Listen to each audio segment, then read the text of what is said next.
All right, Dennis Kucinich joins you right now, former Democratic representative from the fine state of Ohio, presidential candidate as well. On the left and the right, universally praised as a decent human being. I would agree with that. Dennis, very good to have you. How do you think this goes? I always think that no matter what happens, let's say Hillary Clinton wins, I suspect that Elizabeth Warren will be a thorn in her side. What do you think? Well, the Democratic Party is one big happy family until after the election. And Hillary Clinton has, by accounts with her husband Bill, accepted over $7.7 million from 39 banks, along with the hundreds of other speeches that she and Bill Clinton were able to make to Wall Street and the business community. Let it be said that Elizabeth Warren's position has been to challenge the influence of the big banks and of Wall Street on the political process. So I think that after the election, you're going to, where today you see the hugging going on, after the election, there may be something else. Yeah, I suspect that's why they're playing Prince's Let's Go Crazy, because they will go crazy. That's just the music expert I am, Congressman. You don't have to compliment me now, but later. But how do you think it goes, though? Because obviously, since the emergence of these emails and what John Podesta thought of Bernie Sanders, what he thought of the extreme left in the party, for all I know, they might have lumped you in with that it is going to be a tension convention if she is elected. What do you think?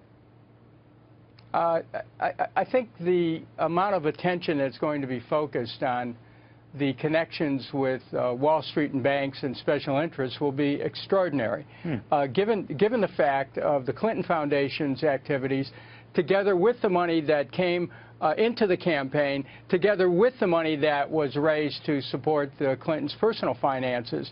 I mean, the fact of the matter is that there's just no denying that she is tightly tied to all these interest groups that Elizabeth Warren has made a career out of challenging. Now, a lot of people interpret that, and it's as a sign that it's going to be very hard for Hillary Clinton to moderate. Again, under that scenario, let's say she gets elected. I'm not saying that's going to happen. What do you mean?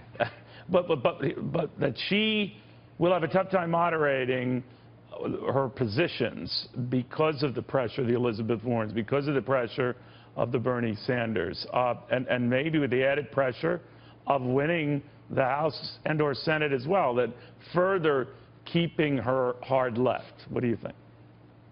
Oh, I don't know. I think Hillary Clinton at this point is the candidate of both the Democratic and the Republican establishment.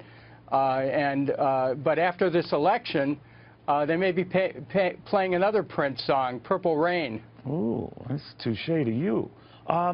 Can I ask you about the polls, just get your thought on this? You've heard a lot of the Trump folks say it understates our support, isn't what it is.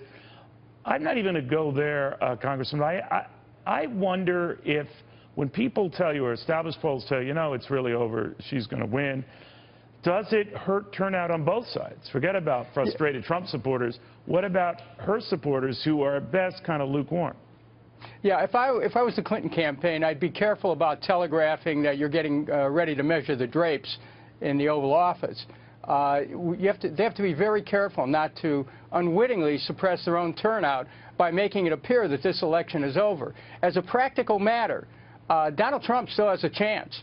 You know, I think that Hillary Clinton's challenge is to get her vote out. She gets her vote out, she could win. Yeah. But if her vote is in any way suppressed or unenthusiastic, she could run into trouble, and Donald Trump could surprise a lot of people. That's why I say at this point, Neil, this election is still up for grabs. You know, by all accounts, Hillary Clinton has a, quote, lead in a number of significant polls, but there's still 2 weeks, and things could change. Yeah, I remember early in your career, there were polls that said you didn't have a shot, and you know what? I think you did okay. Dennis Kucinich, thank you very, very much. Thank you.